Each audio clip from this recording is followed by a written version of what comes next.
आणि आता पाहणार आहोत टॉप 9 मोठ्या बातम्या।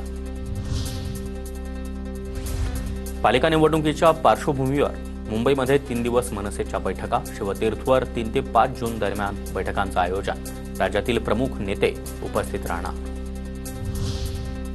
संजय राऊतांनी उपमुख्यमंत्री एकनाथ शिंदेंना नरकातला स्वर्ग पुस्तकाची प्रत पाठवली। पुस्तकासोबत एक पत्र देखील पाठवलं। नाशिकमध्ये कुंभमेळ्यासंदर्भात 1 जूनला मुख्यमंत्री फडणवीसांची आढावा बैठक। बैठकीला 13 आखाड्यांचे प्रमुख संत, राज्य सरकारचे प्रमुख मंत्री आणि प्रशासनातील वरिष्ठ अधिकारी देखील उपस्थित राहणार। खासदार वर्षा गायकवाड गोडसेंचे नातेवाईक। वर्षा गायकवाडांचं लग्नानंतरचं नाव गोडसे आहे। राहुल गांधींना माहिती नसेल वर्षा गायकवाड गोडसेंच्या नातेवाईक, आशिष शेलार यांचं वक्तव्य।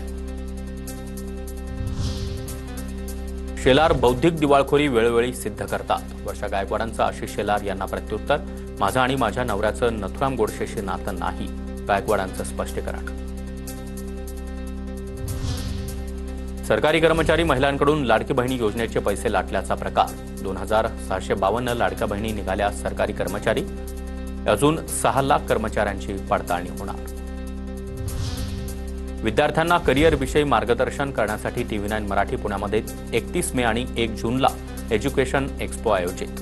तज्ञांकडून करिअरविषयी उत्तम मार्गदर्शन मिळवण्यासाठी आणि फ्री ॲप्टिट्यूड टेस्टची संधी hotel central park, Apte road, Pune इथं अवश्य भेट द्या।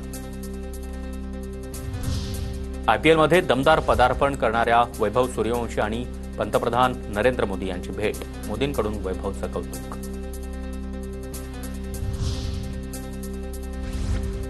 एनडीएतून 148वी तुकडी संरक्षण दलामध्ये दाखल होणार। 17 महिला छात्रांची तुकडी राष्ट्रीय संरक्षण प्रबोधिनीमधून पदवीधर।